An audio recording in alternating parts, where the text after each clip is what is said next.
Still দেখবো, তারপর জল বসতে থাকতো তো জল বসতে এক জায়গা থাকবো। চিক্কু চিক্কু চুক্কু চুক্কু। আমার বাবা চুক্কু চুক্কু দিল ফোনে, চুক্কু চুক্কু চুক্কু চুক্কু। সমস্যা না।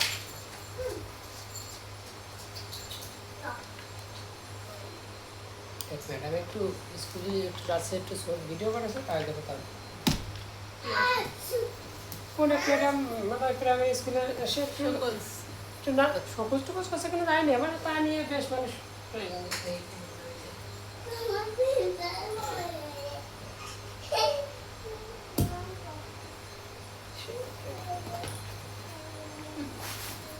ইসলাম কাহিনী দেখাচ্ছে। এক জায়গায় এইভাবে সামনে বাচ্চাকে ইয়ে করা লাগে না, বিনোদন দেয় না। না এমনি ম্যাডাম শুধু একাই আর কি।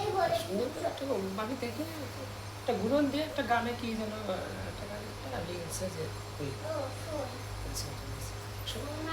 নিজের আইডি থেকে অবশ্য সবসময় সম্পূর্ণ ছাড়া হয় না, সব দেখতে অত সুন্দর, সেজন্য অনেক গায়ক আছে।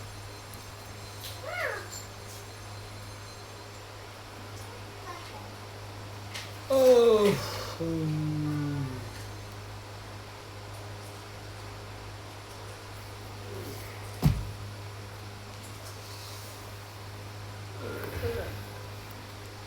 ওই ওই দিনও এই জায়গা মরে যাইলে ভালো, ওই দিক ভিতরে না। ওই দিন তো জানছিলাম না কতদিন তো আছে, জানলি না এখানে দাঁড়ালি তাও শুনলি, আমরা তো শুনেছিলাম।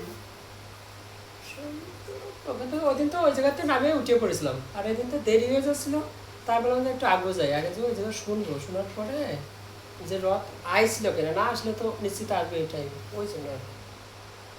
ওই দিনও তো আর ওই টাইমেই গেছিলাম, ওই দিন তো ওই জায়গা পাইছিলাম মোটামুটি ওই বেশি আধা ঘন্টা আগে গেলে ওই জায়গায় রথ হতো।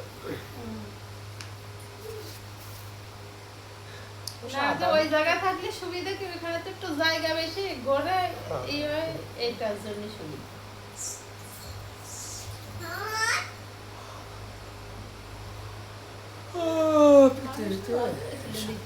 দ্বিতীয় দিন একটু কম হয়, শুক্রবার তার জন্য বেশি হয়েছে।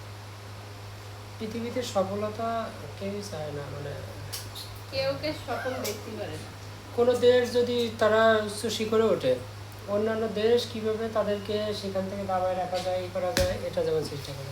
একই দেশের মধ্যে কেউ যদি সফলতার দ্বার প্রান্তে চলে যায়, তাহলে তাকে কিভাবে নামানো যায় সেটা চেষ্টা করে। প্রত্যেকটা দেশ প্রত্যেকটা জায়গায় যাওয়া লাগে নাকি, বাড়ির ভিতরেই তো হয়, সব জায়গায় মানে প্রতিটা জায়গায় বাড়ির ভিতর দিয়ে শুরু করা যায়। পৃথিবীতে এরকম আগেও ছিল, আপনাদের সবসময় থাকবে। ঘরের ভিতর, বাড়ির ভিতর, ইউনিয়ন, জেলা, বিভাগ, সব দেশ, জায়গায় বিদেশ, সব জায়গায় সবসময় ছিল, আগেও ছিল, এখনো আছে, ভবিষ্যতেও থাকবে। এই জন্য কেউ কেউ শেষ বয়সে সুনাম অর্জন করে, কেউ কেউ সুনাম অর্জন করতে করতে শেষ বয়সে না না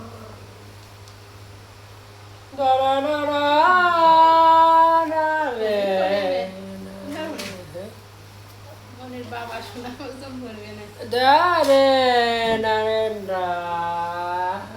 আমি তো অনেকে শুরুর আগেই মানে অন্য রকম ভাবি যে এটা যখন শুরু করা হবে ওই টাইপের মানুষ তখন পিছনে লাগবে নাকি বাক্য হোমিওপ্যাথিতে তো একটা সুবিধা আছে যে রুগী তো সিরিয়াসলি কোনো কিছুই হয় না, পার্শ্ব প্রতিক্রিয়া ঠিক হয় না, ওই জন্যে যে কেউই করে পার পাই যায়।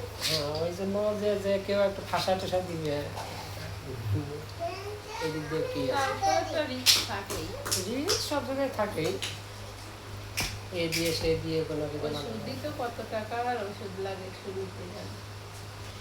71 টেলিভিশনে দেখি 2 দিন আমার হোমিওপ্যাথি এক ভিডিও আছে কি জানো, যে তারা কয়েক থেকে 4-5টা ভিডিও মানে সেখান থেকে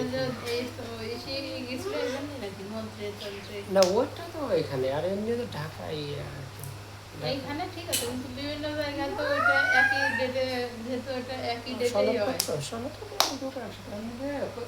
হসপিটালেই দেখাচ্ছে, মানে আজকে দেখলাম একটা ভিডিও হসপিটালে হোমিওপ্যাথিটাও তো হোমিওর ভালো প্রতি মতো ই করলে সুন্দরই হয়। দেখাচ্ছে যে হোমিওর প্রতি মানুষের বাড়ছে, আস্থা বাড়ছে, এবং সেখানে ভিড়, মানে বেশ একটা ভিডিও দেখাচ্ছিল সে হসপিটাল হিউজ পরিমাণ মানুষ। তোমার অন্য দিক যাওয়া লাগে না। আমার বাড়ি যে জায়গা বাজারের কাছেই তো বাড়ি, ওই বাড়ি ওই রাস্তার ওই ঘরে দিলেই না। আরো বিশেষ করে হোমিও হয়েছে কি, মানে আসলে একটা সরকারি টাইপের শক্তিশালী একজন দরকার হয়, যেমন রবীন বর্মন কিন্তু আসলেই তিনি অনেক আসলে অনেক জানে এবং আসলে ঈশ্বর প্রদত্ত এরা। এমএসএন যে সমস্ত ভিডিও দেয় আপনার যে স্ট্রং, আজকে মানে একটা ভিডিও একবারে ঘন্টাখানেক আগে আসছে, এখানে একটা টিমের মতো হয়েছে। এরপরে উনি এটা বলতেছে যে এটা যে টিম ওয়ার্ক, এখানে ভিতরে যে ফুলসগুলো এটা একটা জমে আছে, এটা হয়তো ওষুধ দিয়ে ফাটাইয়ে কিংবা চাপি চাপি বের করতে হবে, অথবা এটা দেহের ভিতরে চলে যাবে, মানে দুইটা, হয়তো একটা বের করে দিতে হবে আর না দেহের ভিতরে চলে যাবে। এখন দেহের ভিতরে চলে গেলে তো এত বড় একটা জিনিস ওই মধ্যে দেহের ভিতরে ঢুকানো যাচ্ছে না। তাহলে এটা সবচেয়ে ভালো সমাধান যে এটা কোনো না কোনোভাবে এখান থেকে কাটিয়ে অপারেশন করা এটা সবচেয়ে বেটার। এটা হোমিওপ্যাথি ওষুধও ওইভাবে আসলে খুব একটা ভালো হবে না। কিন্তু ওই মহিলা অনেক দিন ধরে দেখাচ্ছে বিভিন্ন জায়গায়, প্রায় 3-4 বছর ধরে, মাঝখানে তারা আসলে ধোঁকা দিচ্ছে। তারা যদি তাকে পরামর্শ দিতে যে আপনার এইটা যদি আপনি করেন